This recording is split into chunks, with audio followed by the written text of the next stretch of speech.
So it's nice to have you here, guys, today for another session.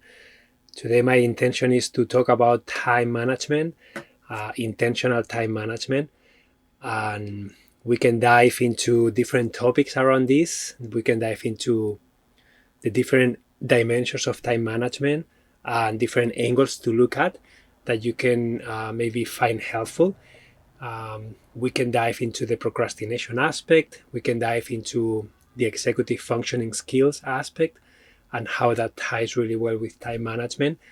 We can also talk about the physical space and how that can impact the way you manage your time and frustrations that may arise. And I just want to mention that I do have a bunch of courses about these topics, and I will kind of put the cards with the information in case you don't know about them. For those of you, excuse me.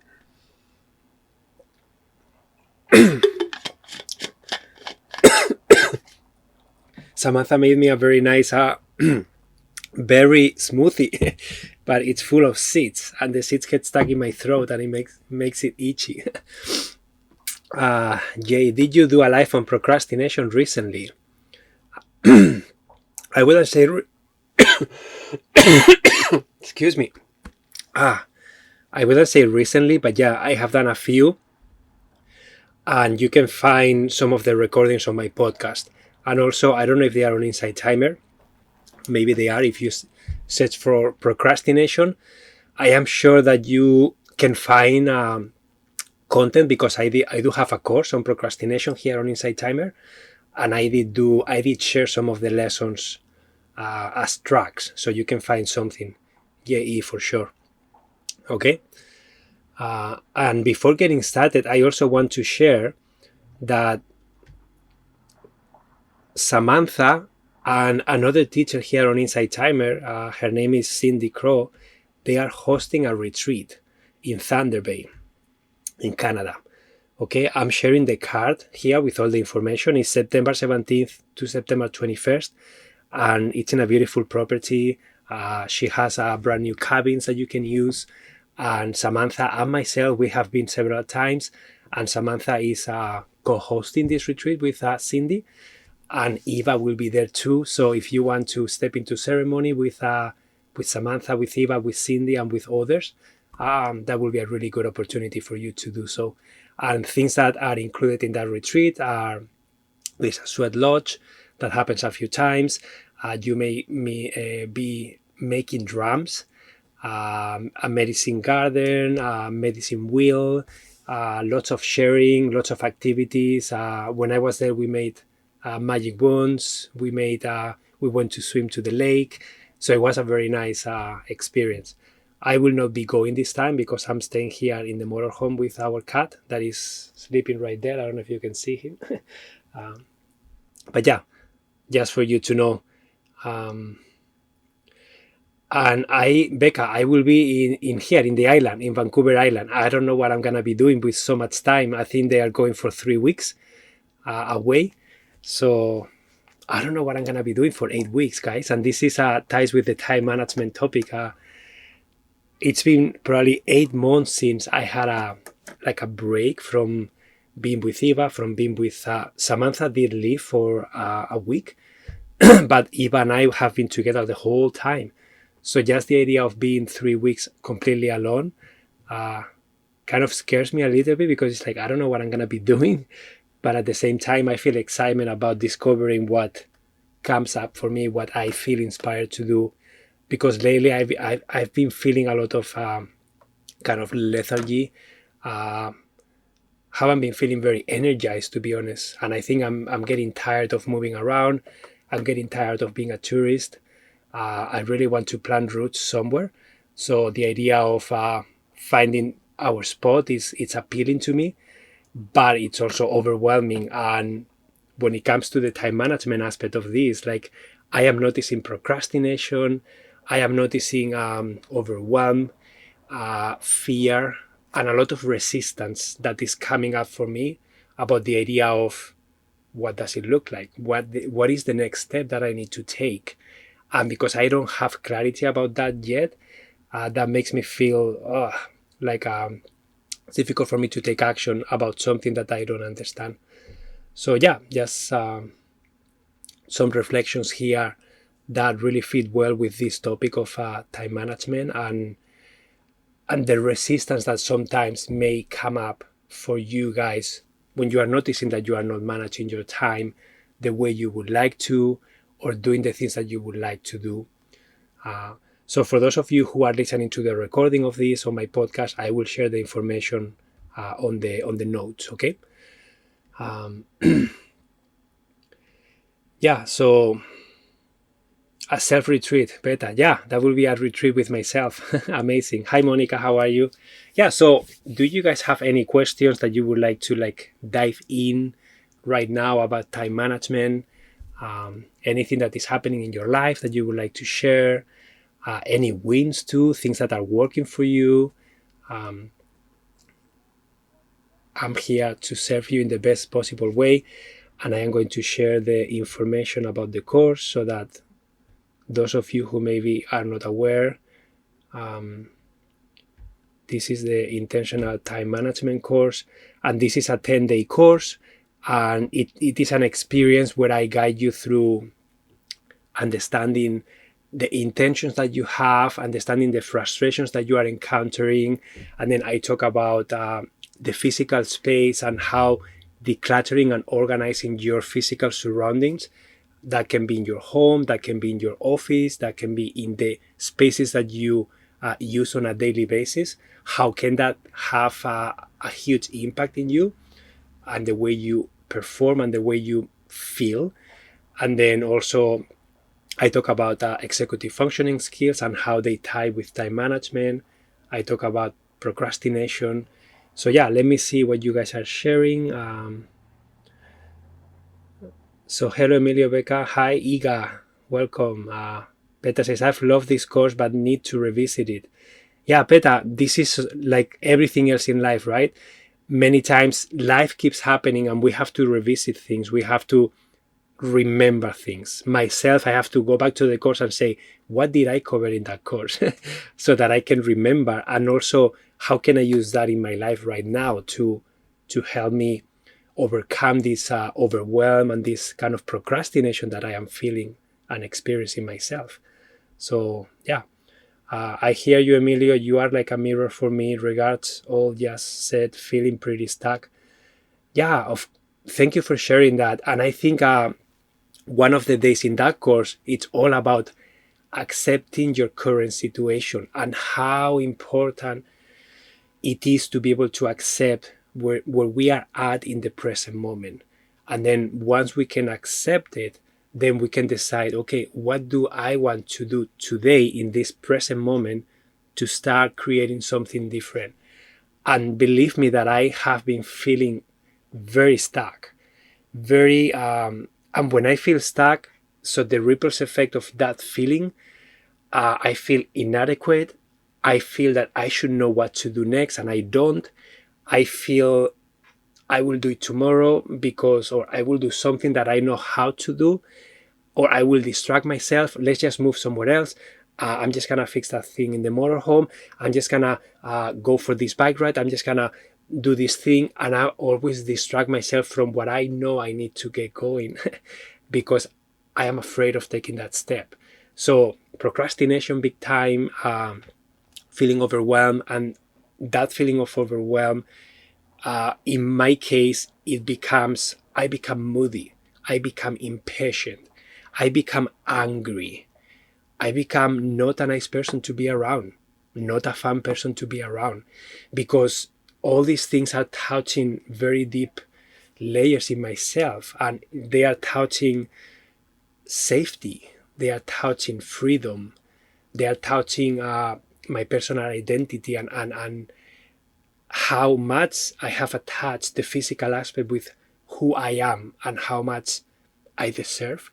So all these things are resistance, limiting beliefs, very huge emotions that are showing up when I am trying to create this new phase of my life. Because right now I live in the motorhome with my family, and as I was mentioning, I'm starting to feel tired of moving around, winter is about to come in a few months, so it's gonna get colder, it's gonna get less easy to be. We're gonna be needing heat, and then being outside is not gonna be as nice and pleasurable as it is now. So yeah, there is a bunch of stuff happening, right? There is some fear, there is some limiting beliefs, there is some excitement and opportunities that may arise. So yeah, all those things are standing on the way, and that's the resistance, that's the limiting beliefs, that's the current situation and what that makes you feel in the moment, right? Yeah, so let me see what you guys are sharing here. I've listened to my body this week and made a nature walk a priority. First up, yeah, which means I have had to let go of some morning lives. I planned to get back in time for yours, Emilio. Already my mind and body are thanking me. Yeah, Peta, it's so nice that you were able to connect with your body and to prioritize what makes you feel well. And another area is also self-care, right? And when we are aware of what we need, that really can change how you feel. And when you change how you feel, all of a sudden you are approaching life and you are approaching your to-do list with a completely different perspective. So I have shared the course that I have about self-care, and it's a 10-day course, and that can also help. Everything is connected, as you guys see. But yeah, your body is thanking you. That's amazing. Marjorie says, hi, Emilio. Thank you for your characteristic honesty and vulnerability about struggling with these same issues, so that we are and came here to work on. Yeah, Marjorie, I am in the journey too.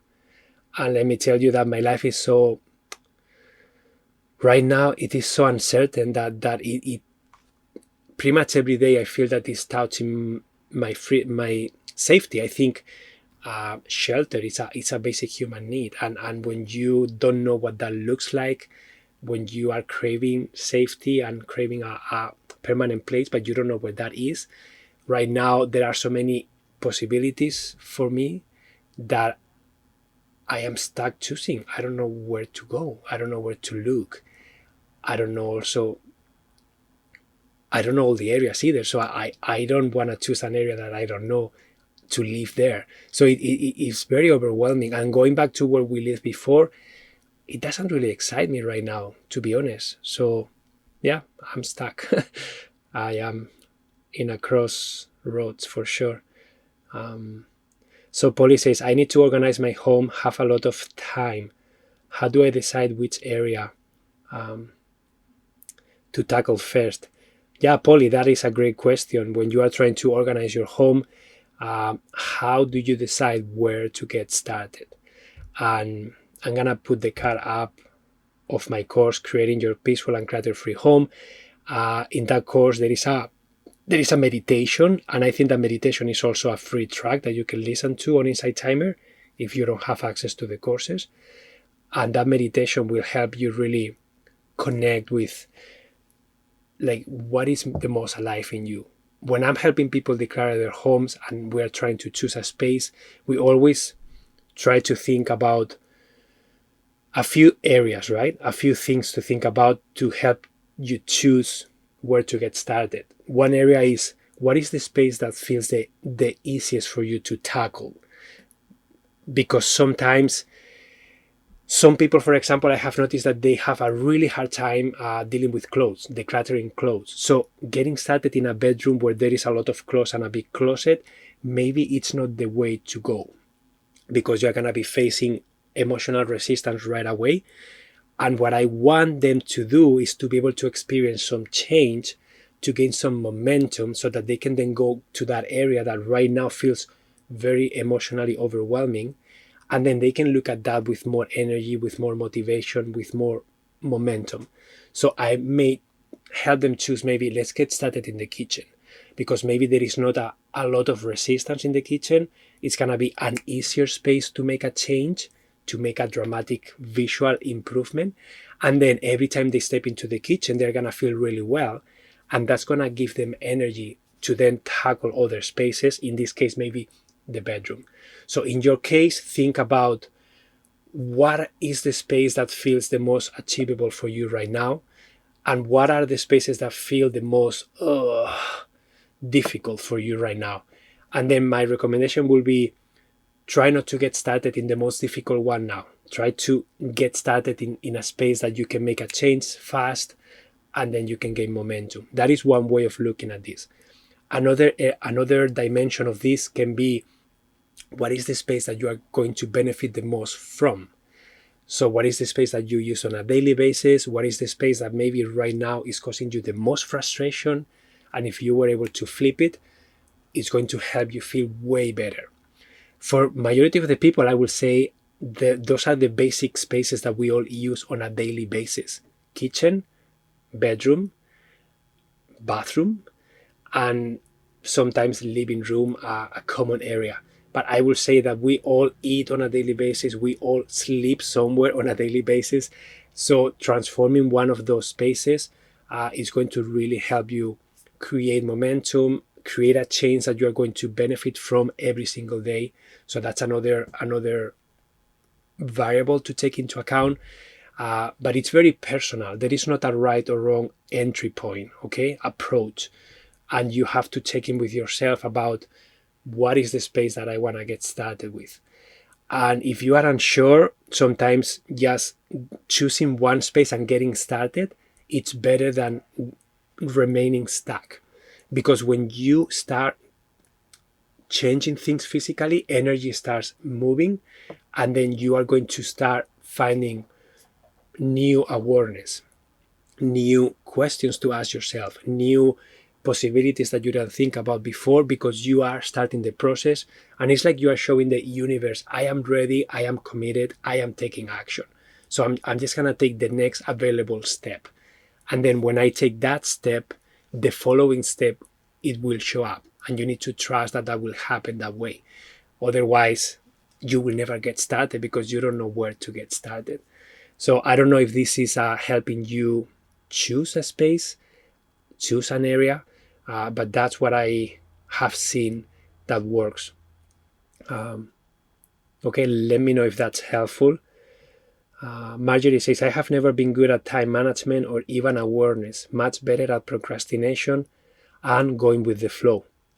Yeah, so Marjorie, this is really your choice, okay? Because sometimes we do put a lot of pressure on ourselves on how things need to look like.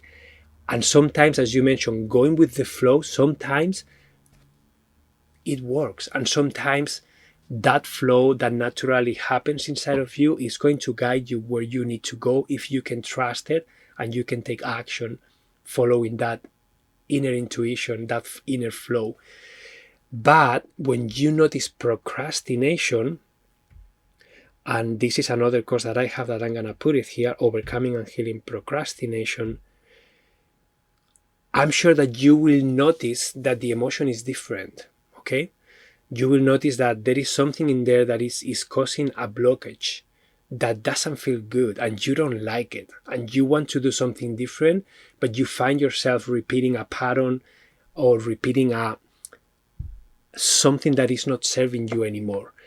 And many times that procrastination can be created from perfectionism, can be created from feeling overwhelmed, for lacking clarity about what the outcome is. Procrastination is very linked with executive functioning skills. And many times using executive functioning skills to discover how our brain works and understanding what task initiation is, task completion, transitioning, all these executive functioning skills that we use consciously or unconsciously, we are constantly using them. That can help you enter the procrastination and kind of become more aware of why am I procrastinating this task. And sometimes the procrastination is a choice, right? You are choosing to procrastinate because there is a benefit in the procrastination. There is something that you get out of procrastinating. Otherwise, you wouldn't do it.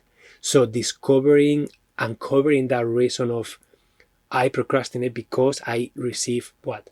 Maybe I feel safer. Maybe I don't have to take a a step that I feel uncomfortable with.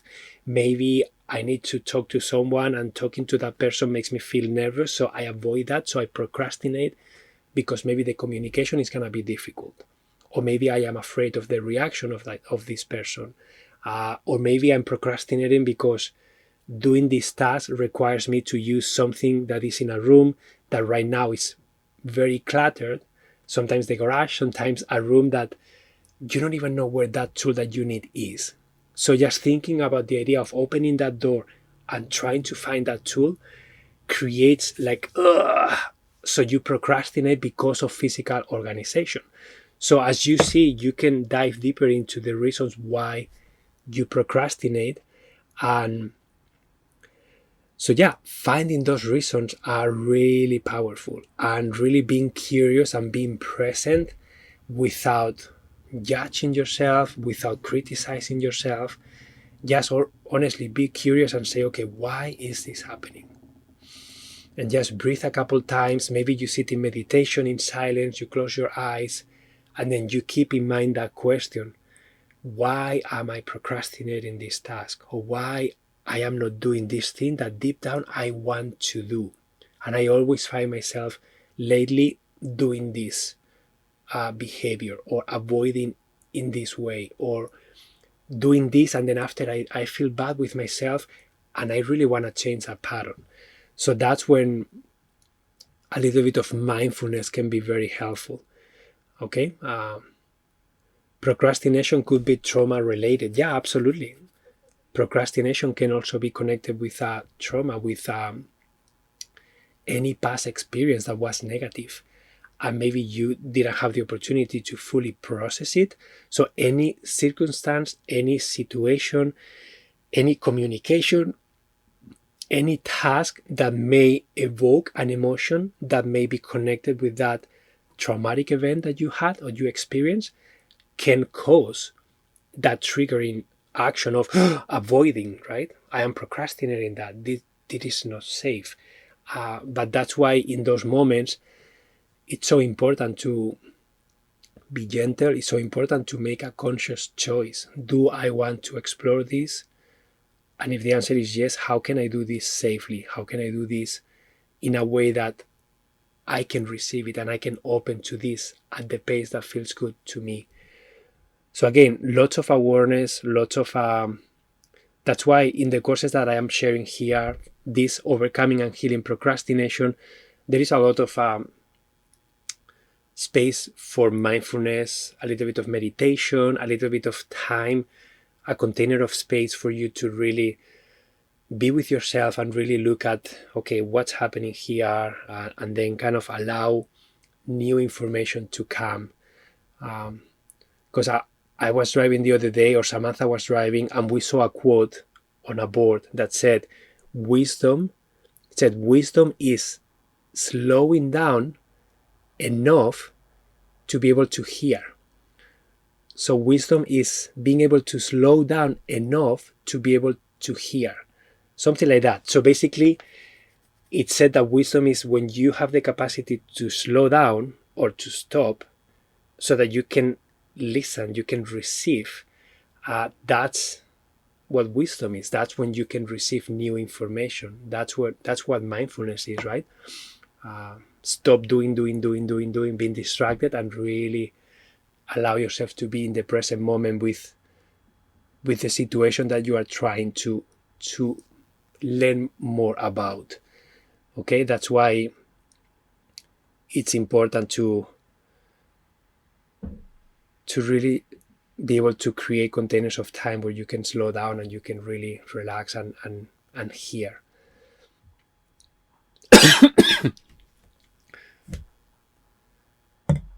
So yeah, is this helpful, guys, so far? Do you have any other questions? Thank you, Emilio. That makes sense. Angie says, yes, as a child, aged 10, 13 years, I had many adult responsibilities, housework, making food, shopping, paying bills. After my youngest left home, procrastinating kicked in. Yeah, and Angie, why do you think that procrastination kicked in? Is that a way for you to create space and to really relax now that you don't have that responsibility? Because sometimes procrastination can be also a message for you to slow down, a message for you to avoid doing something that maybe you don't need to do, but you cannot say no to. And sometimes it's just a way for the body to create space and time, and not to constantly being triggered and being doing emotional work to the point of exhaustion. So yeah, sometimes procrastination may be necessary, and maybe it's unconsciously an unconscious choice. Um, but yeah, just think about that. It's another, again, this is all about being curious. Curiosity, trying to look at things from a different angle, and trying to be present with what's happening to the best of your ability. And I know that sometimes you don't want to be present with something that you don't like. Like right now, I don't want to be in this situation anymore. I want to find an answer. But I think my work is to be able to be in this discomfort while I self regulate, while I can be kind, while, yeah, I don't let this discomfort and this uncertainty really go into every area of my life and impact me negatively in every area of my life. So I'm really trying to work hard at, okay, Emilio, how can you stay grounded even though you are feeling this way? How can you be kind and patient with your daughter even though you are tired of being with her? How can you be kind to your wife even though sometimes you don't even know how to be with her?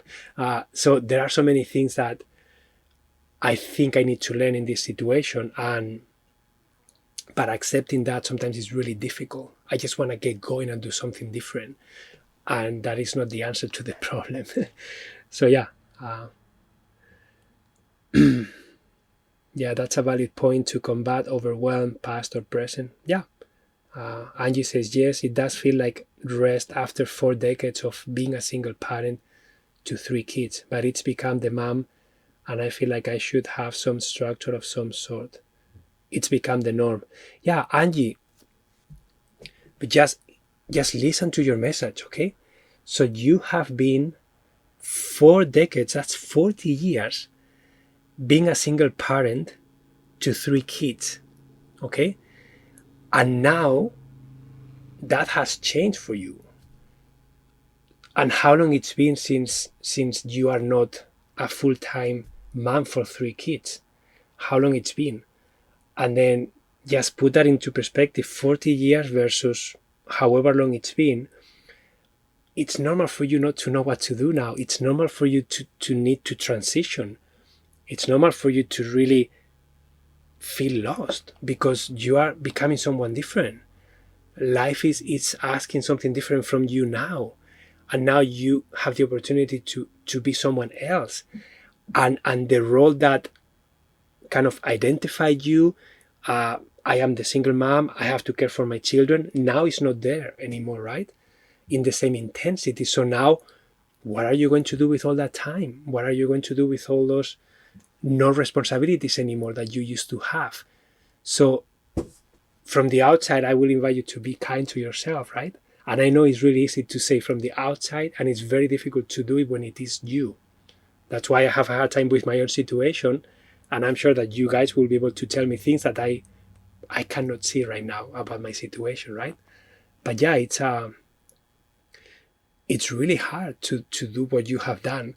And it's normal to need some time to really figure things out and to discover what life looks like moving forward, right? Yeah, so Angie says 4.5 years since my youngest left home. So just put into perspective, 4.5 years versus 40 years. So a little bit of grace is good for you. But it's also good that you are noticing that you are craving structure. It's good that you are noticing that you were procrastinating doing things and you just didn't want to have responsibilities. But now you are craving some sort of structure. You are kind of feeling that this is becoming the norm and it just doesn't feel as good as it did before. So now that's the curiosity that is kicking in, and that is your intuition maybe guiding you into doing something different.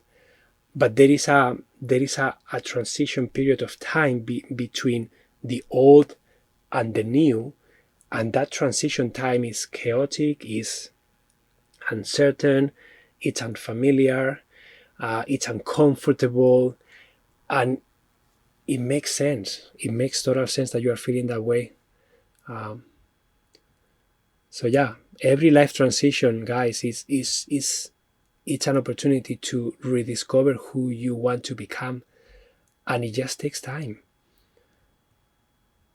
Yeah, prioritize your health, and that will be a beautiful to your a gift to your kids.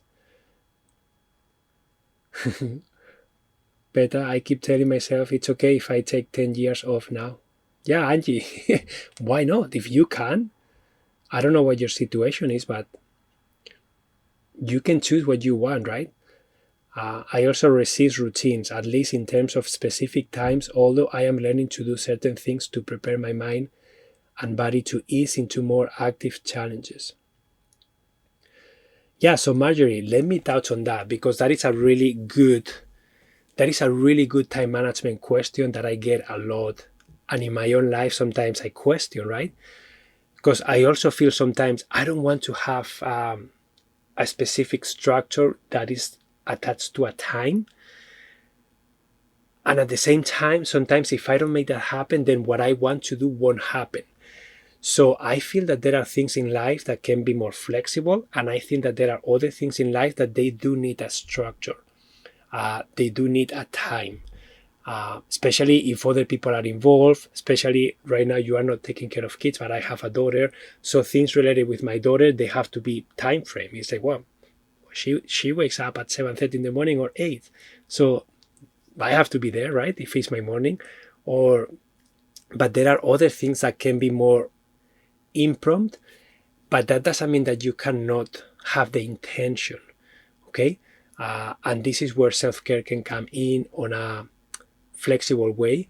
And I have an exercise that is called designing your ideal week, and that exercise is inside my self-care course, and I think I have it in other courses too. But basically, this is you looking at your week, and this is you trying to create structure in your week, and then try to decide what do I want to structure with time frames, and what do I want to set the intention for, and then kind of see how it flows.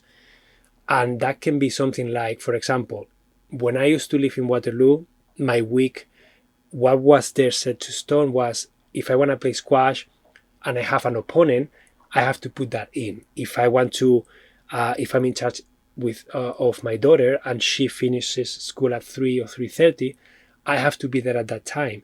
If I have a coaching call with one of you and we have decided that it's gonna be Tuesday at 2 p.m., so then I have to be there at 2 p.m. Okay, so these are examples of things that are tied to time.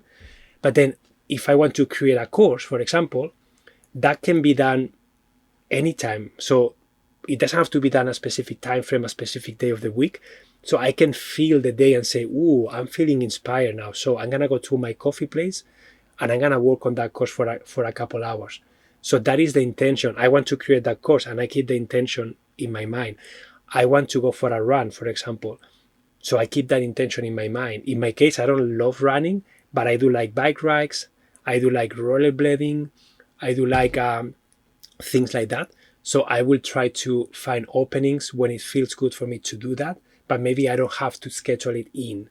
So these are some examples of how you can create structure and you can set some intentions, and not everything has to be set to stone in your calendar if that feels limiting, right? Let me know if that's helpful. So Marjorie says, do you have any tips for how to get things done while working around chronic pain that can flare up unpredictably? Yeah, so Marjorie, how can you create structure around chronic pain?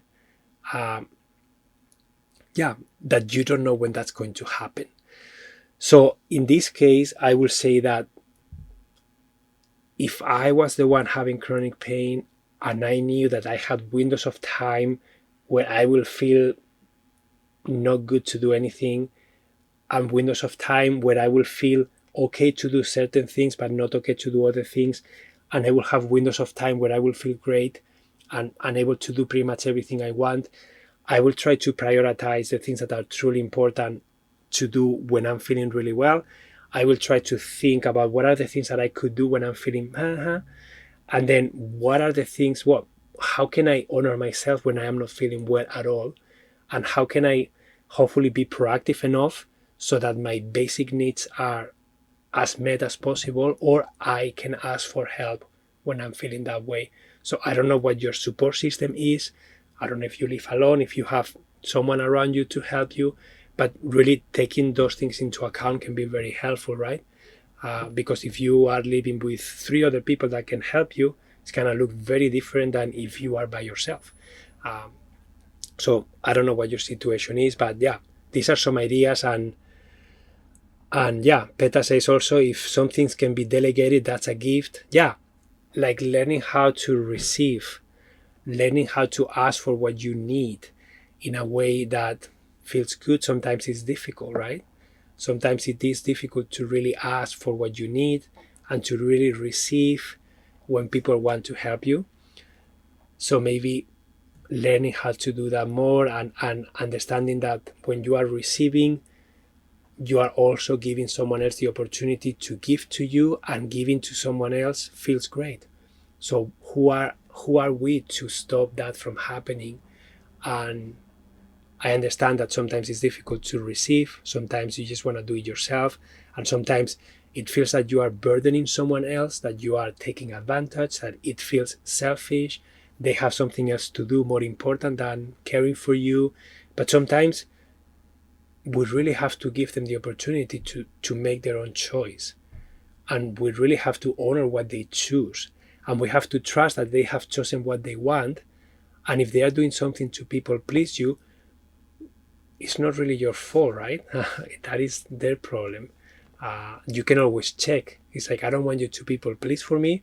Are you doing this with an open heart? And I am willing to receive it. But I want to make sure that you are not doing this because you think you have to. So this can open up very deep conversations and opportunities for healing for both of you. So I don't know if this is answering your question. Let me know.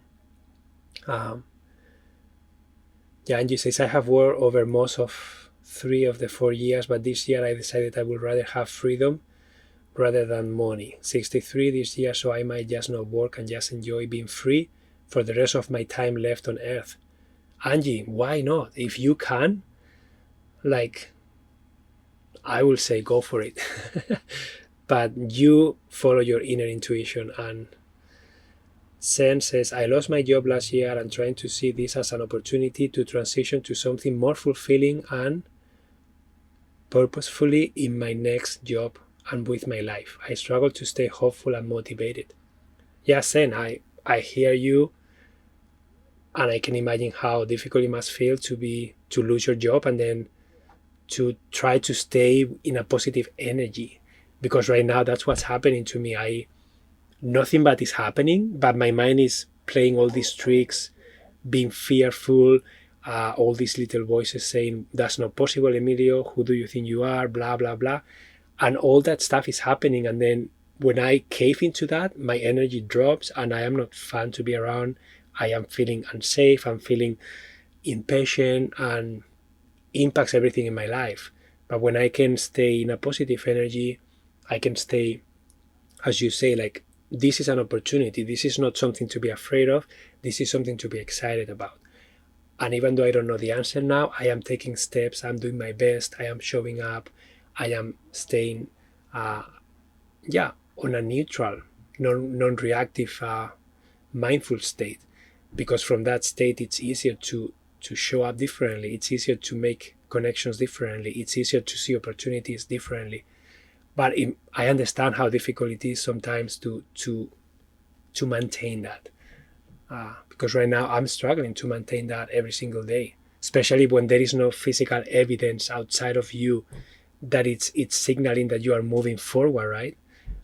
When I feel stuck and when I don't know what the next step is, and when I am feeling unsafe and uncomfortable, it's very difficult to find. I try to go to gratitude. I try to really look around me and say, wow, there are so many things that I can be grateful for. And I try to start there.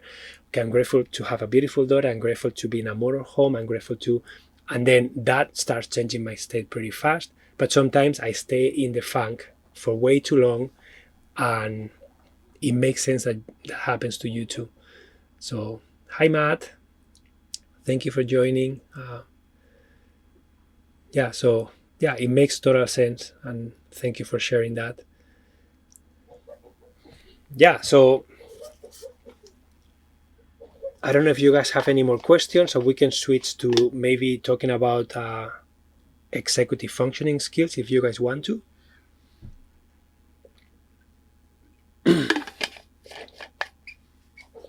So Becca says, Emilio, do your dreams present an opportunity for mind mapping on paper, a way to get unstuck and feel safe? Yeah, Becca. All the tools that I always talk about, like doing a brain dump, doing a mind map, doing a dream building, doing the exercise of imagining different realities, like all those exercises are really helpful to get you out of a state of fear, to, in my case, to help me see that there are other possibilities. But what I'm struggling with right now is that sometimes I feel the need to know. I want to know what I'm gonna move into, and I don't want to wait any longer. And then from that place, trying to come up with a specific to-do list and plan actionable enough, and knowing what the next task is for me right now, it's very difficult, because it's like, well, Emilio, you are still in the in-between. You still don't have all the information you need, and you still maybe are not even ready to do this yet. So your job is to stay there. Your job is to stay happy while you are there, and your job is to manage your energy while you don't know what's going on. That's how it feels like. And then it becomes this like, I want to know. I want to control it. I'm tired of not knowing, right? So it can help, and at the same time, sometimes it's just not the time yet. And I think that ties with accepting my current situation, and being able to fully accept my current situation and fully accept that, well, right now I don't know what's next, and I need to be okay with that. And when I'm okay with that, then ideas will flow, then opportunities will come, and then my job is to stay open to that, and then really follow my intuition in, okay, that feels good, I'm gonna go down that road, and then see where it takes me. And then when it becomes a bit more tangible, then I can pour in more action, right? um, so Marjorie says, thanks, Pet and Emilio. Unfortunately, I don't have anyone to delegate to or ask to help with tasks. Yeah, so Marjorie, so I guess then it's very important for you to really go back to the basics, right? In my opinion, go back to the basics. When I don't feel well, what I try to focus on is, I want to have my shelter where I live as organized as possible. I want to have good food to eat. So I try to make salads. Samantha makes smoothies. We try to have fresh produce. When I feel motivated, I will cook and then freeze things, so that when I don't feel well, I don't have to cook and I don't have to do much other, take something from the freezer and heat it up. But I know it's good food. I don't, because otherwise I will just go and get takeout or eat poorly, and that won't make me feel better. I will try to sleep more. I will try to relax more. I will say no to a lot of things that I don't feel like doing, because it requires a lot of energy.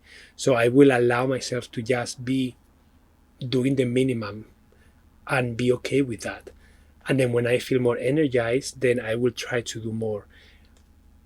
So I don't know if that's helpful for you, but again, every situation, every person is unique and different, and this is always your choice. You can choose how you do those things, but I feel being more intentional and being more proactive in the things that are caring for you and are basic, and then the things that are not as basic but still important, and then try to prioritize those things. That can be very helpful. Becca says, you can move into a winter parka, hat, and mittens. Yeah. Uh, well, one of the reasons why we are deciding to most likely stick around in Vancouver Island for the winter is because it's way less cold. They don't get as much snow, and there are quite a few opportunities to house sit. So we like house sitting, and it's very easy to take care of a cat or a dog. We already have one offer for a full month, December to January, and we use different platforms, and so there are opportunities to do that, and that's why we are sticking around here until we figure out what area we want to move into. Uh, are there organizations that you might be able to access, Marjorie? Yeah, that's a great question, Peta. What's around you that can be of in service to you? What do you have access to? Uh, is there any? Because, for example, I know of people who can have one person maybe twice a week, and then when they come, you can tell them what you need help with. Sometimes they cook for you, sometimes they clean for you, sometimes they may help you take a shower, they may help you care for other things. So really exploring all the possibilities around you and informing yourself um, can be really helpful. Also, reaching out to your circle, to your family members, and really accepting your current situation and sharing with an open heart. Hey guys, this is my situation. Sometimes I feel this way, and if you want to support me, these are the ways you can support me. You can bring me a frozen meal. You can come and play a game with me. You can whatever, and then you are also tapping into what other people like doing, right? Because if I was in your circle, I will be the guy who you will call to fix things around your home, because that's what I love doing, right? That's I will come and visit, I will chat with you, and I will have my tools, and I will just open my tool bag. Oh yeah, and I will be fixing something while I am chatting with you, because that's what I like doing. Some other people maybe they will be cooking. Some other people maybe they will be cleaning for you. Some other people may just play a game with you or have a good conversation with you. So open up to those opportunities too, if that's something that you are open to. Monica says, Emilio, this is so helpful. Thank you. Thank you, Monica, for being here. Becca says, will you say more about amplifying your time as in day 6 of your course? Yeah. So, Becca, when I talk about amplifying your time, this is really finding using time management strategies to really amplify the way you use your time. And this is there are so many strategies that I shared in that lesson, but some examples are, in my case, when I feel inspired, for example, to cook, because I personally I don't like cooking every day. I can, and I do it if I have to, but sometimes I feel inspired, so I will say, okay, I'm gonna spend 1 hour in the kitchen. And then while I am in the kitchen, if I am not taking care of Eva, for example, I'm going to put a podcast episode, or I'm going to listen to something that I enjoy. So I am listening to something and kind of like nurturing my mind or my intellect. And then I am cooking something, and I will not just cook one thing. I will probably make a bunch of stuff. I will make some salads. I will have something cooking on the stove. Sometimes I will make something in the oven or the toaster oven. Sometimes I may...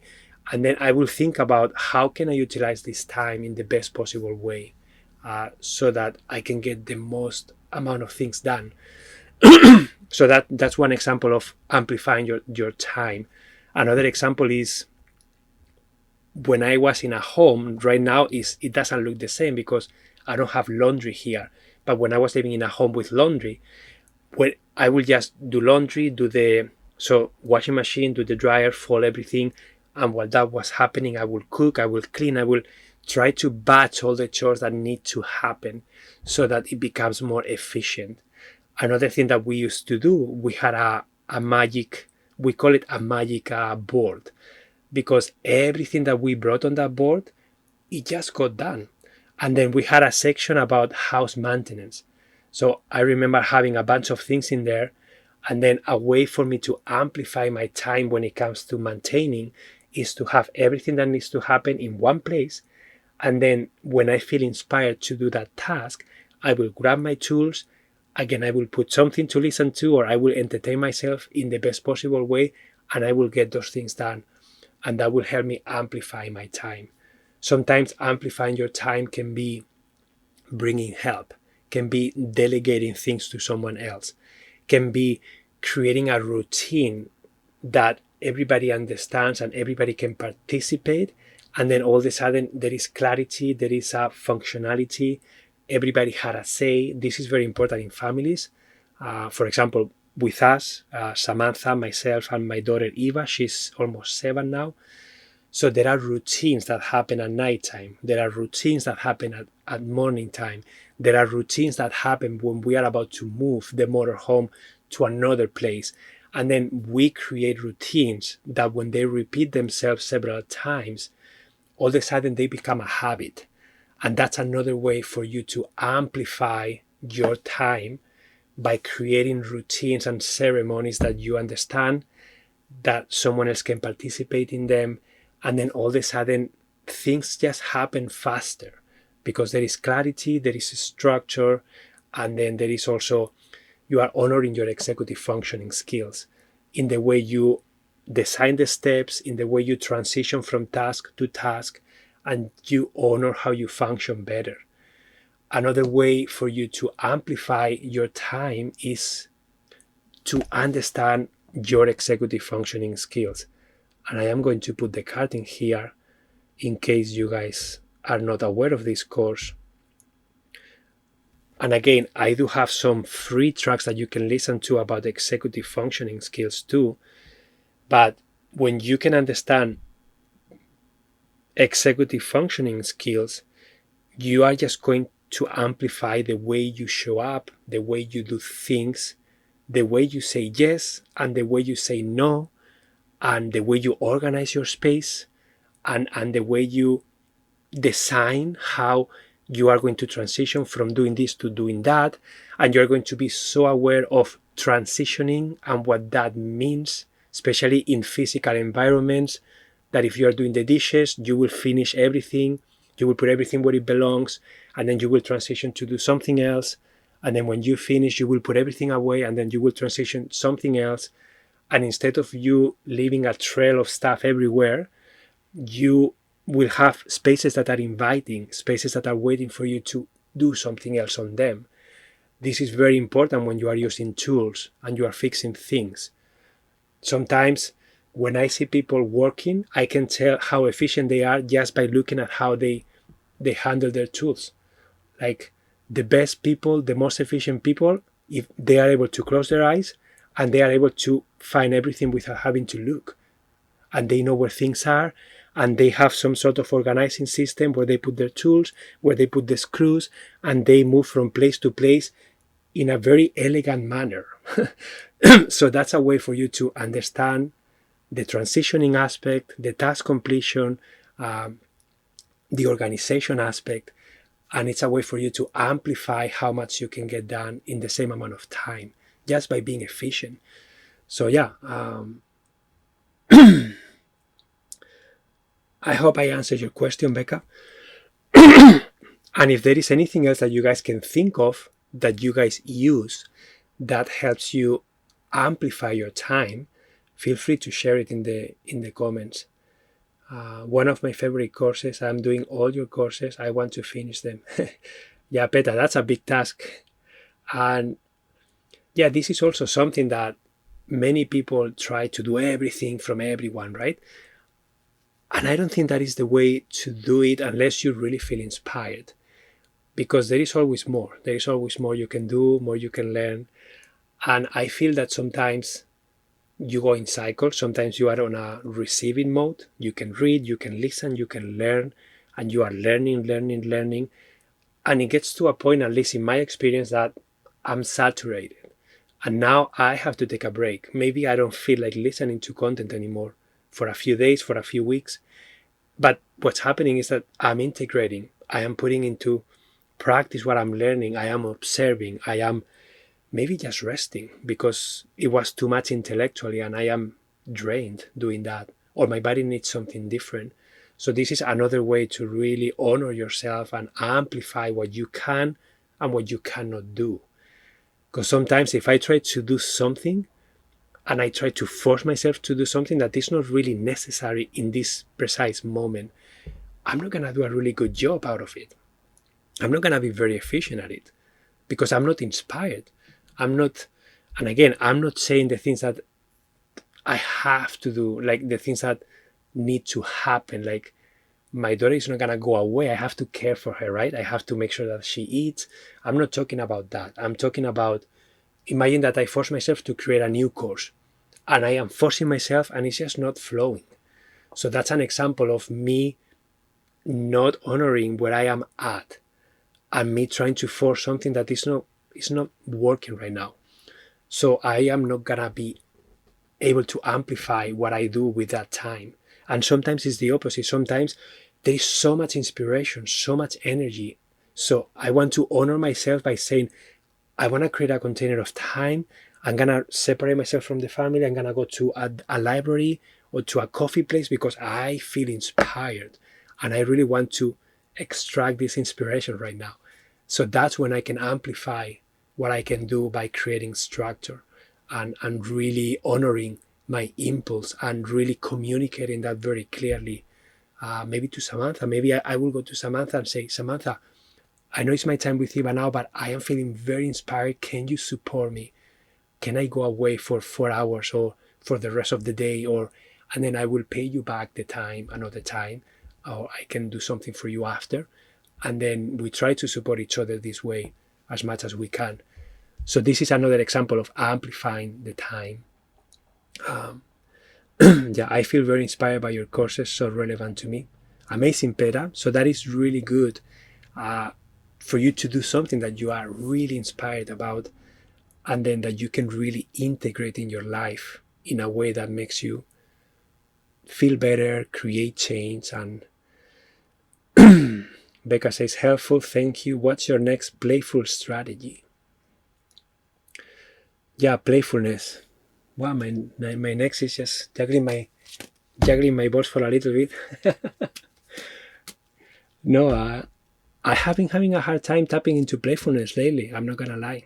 And this is another impact of not accepting my current situation, taking life too seriously, feeling like I'm not doing enough, feeling overwhelmed. That impacts my mood. And when I am impatient and I am like feeling like I'm not in the right place at the right time, when I have that feeling, I have a hard time being playful. And that is my honest feedback right now. And I accept that I have not been as playful as I normally am lately. So that's when looking at my self-care list is really helpful to remind myself, oh wow, I do have juggling balls. Oh wow, I do have a slack line that I can set up. Oh wow, I do have a ball that I can kick with Eva and I really like kicking a ball and I haven't done it I would say for weeks, to be honest.